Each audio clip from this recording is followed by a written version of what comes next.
You dedicate countless hours, endless energy, and years of unwavering determination to build something meaningful, something that reflects your journey, your struggles, and ultimately your triumph.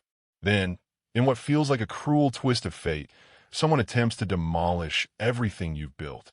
That's precisely the situation I found myself in, and even now, months later, I can barely comprehend how events spiraled so dramatically out of control. It all began with a simple yet powerful dream. I pushed myself relentlessly through high school, maintaining top grades while juggling extracurricular activities. In college, I practically lived in a library, sacrificing weekends and social events to secure my future.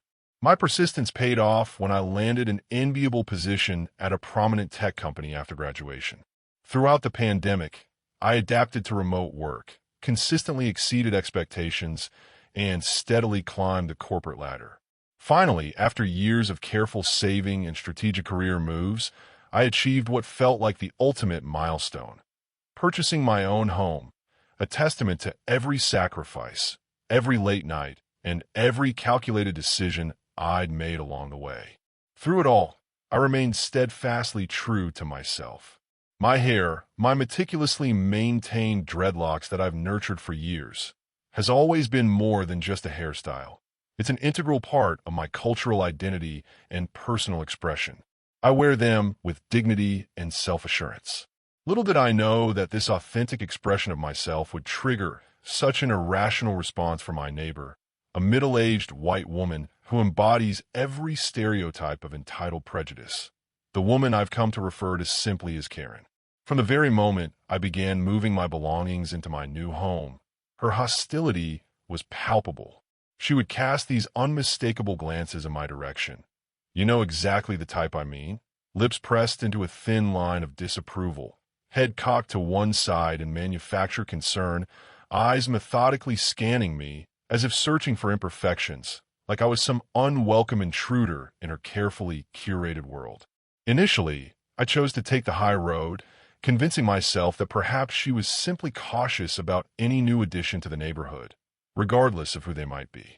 However, her thinly veiled hostility soon evolved into more overt aggression. She began making increasingly pointed comments, particularly about how people like me were supposedly degrading the neighborhood's character. The situation reached a new low when she left an appalling note attached to my front door, claiming that my hairstyle was causing distress to the neighborhood children. I followed proper protocols and reported this harassment to the homeowners association, but their response was nothing more than deafening silence. Then came that fateful Saturday, when everything came to a horrifying head. I was peacefully maintaining my property, trimming the hedges in my front yard with meticulous care, when I sensed an ominous presence behind me. As I turned around, I found myself face to face with her, standing there with garden shears clutched in her hands, her eyes fixated on my hair with an unsettling intensity. Before I could even process what was happening, she lunged forward and in one violent moment cut off a chunk of my dreadlocks. I stood there, completely paralyzed with shock. This assault transcended the physical act of cutting my hair. It represented something far more sinister. It was about violence, about exerting control, about manifesting a deeply rooted hatred that she no longer bothered to conceal.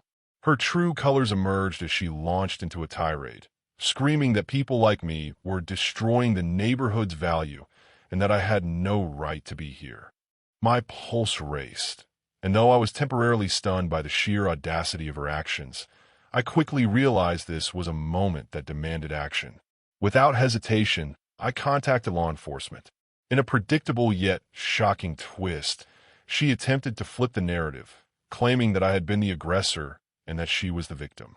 However, she hadn't counted on one crucial detail. My security cameras had captured everything.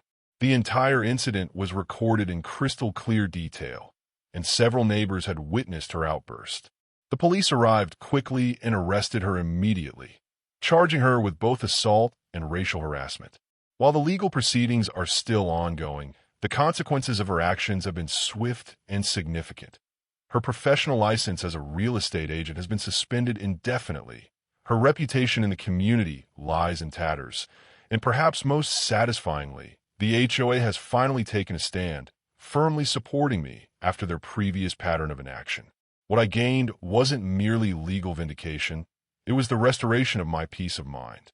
I want to be completely transparent. This incident represents something far greater than an attack on my hair. It exemplifies the crucial importance of standing firm when others attempt to diminish your existence or question your right to occupy space. The way she regarded me, as if my mere presence was somehow detrimental to a community that I had worked tirelessly to join, will forever remain etched in my memory. But what she failed to anticipate was my unwavering determination to stand my ground. This place is my home now. This is my neighborhood too. And every single day, I walk these streets with renewed confidence. My dreadlocks growing back as a symbol of resilience, even more magnificent than before.